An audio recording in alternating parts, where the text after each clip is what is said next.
और आज से 7वें दिन तुम्हारी मृत्यु हो जाएगी। परंतु मैं ये आपको कहकर कि ये जो कलश है अमृत का, ये अमृत का पान आप कर लीजिए, जिससे आप अमर हो जाओगे। और इसके बदले में आप जो श्रवण कर रहे हैं कथा अमृत, ये मुझे प्रदान कीजिए, ये मुझे दे दीजिए। और जब महाराज परीक्षित ने ये सुना कि देवलोक का अमृत देवता मेरे लिए लाए हैं अमर करने के लिए, और मनुष्य मृत्युलोक का जो ये अमृत है श्रीमद् भागवत कथा अमृत, ये देवलोक में लेकर जा रहे हैं, तो वो ना हो, इसमें कुछ राज है। तो आज परीक्षित जी ने श्री सुखदेव जी महाराज के हाथ जोड़कर उनकी चरण की तरफ निहारा। सुखदेव जी ने कहा कि राजन, दोनों अमृत आपके सामने पड़े हुए हैं, जैसा अमृत आप पान करना चाहते हो तो आप कीजिए।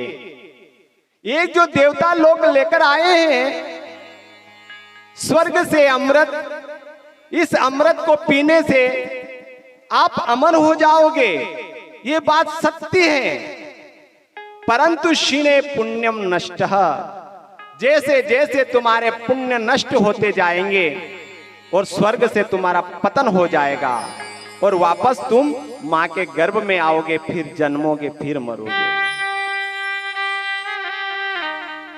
दूसरा अमृत जो मैं सुनाने जा रहा हूं, इससे तुम भव से पार हो जाओगे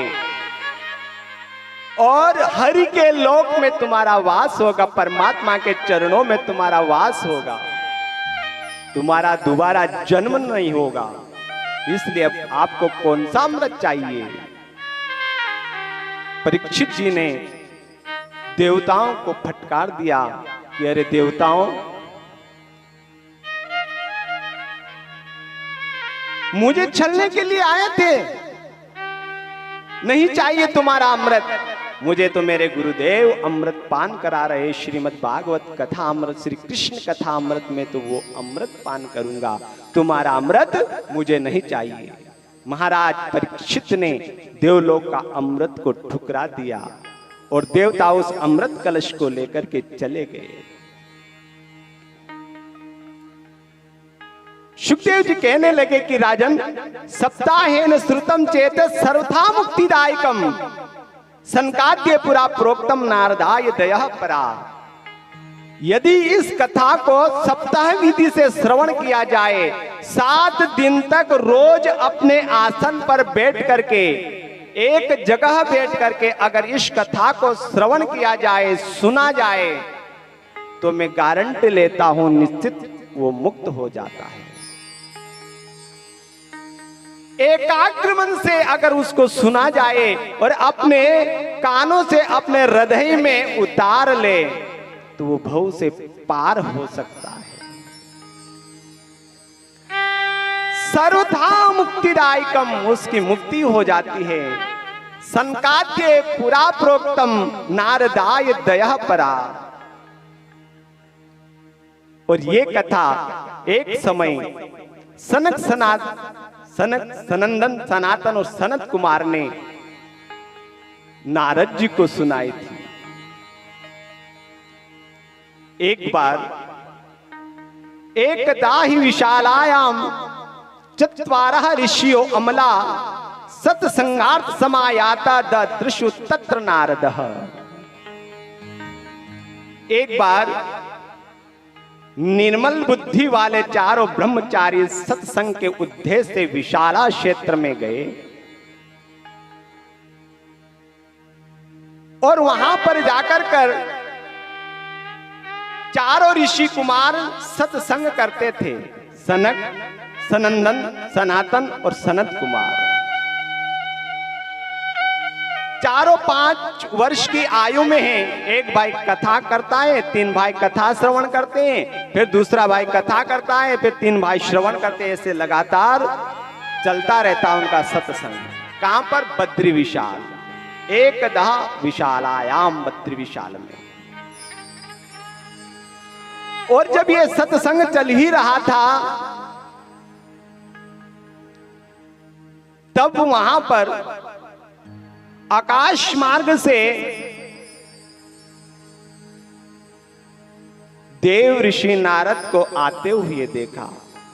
हाथों में वीणा है, श्रीमन नारायण नारायण का जाप करते हुए आकाश मार्ग से जा रहे हैं। श्रीमन नारायण नारायण नारायण, श्रीमन नारायण नारायण नारायण, ओ श्रीमन नारायण नारायण नारायण, श्रीमन नारायण नारायण नारायण, ओ श्रीमन नारायण नारायण नारायण, श्रीमन नारायण नारायण नारायण, श्रीमन नारायण नारायण नारायण, लक्ष्मी नारायण नारायण नारायण, ओ श्रीमन नारायण नारायण नारायण, श्रीमन नारायण नारायण नारायण।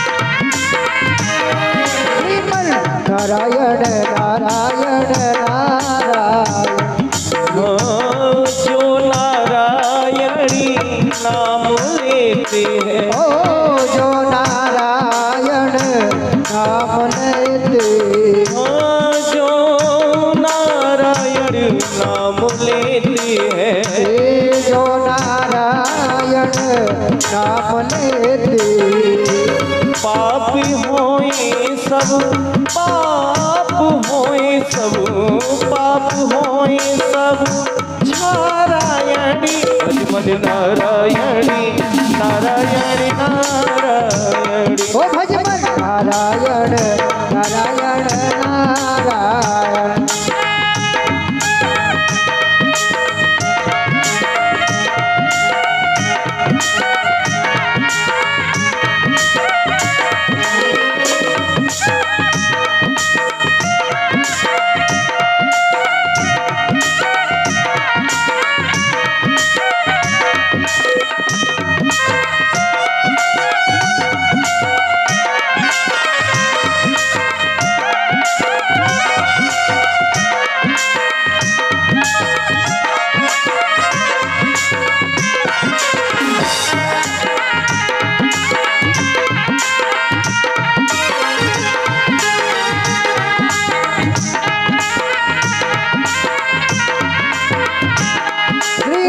नारायण नारायण नारायण, श्रीमन नारायण नारायण नारायण, श्रीमन नारायण नारायण नारायण।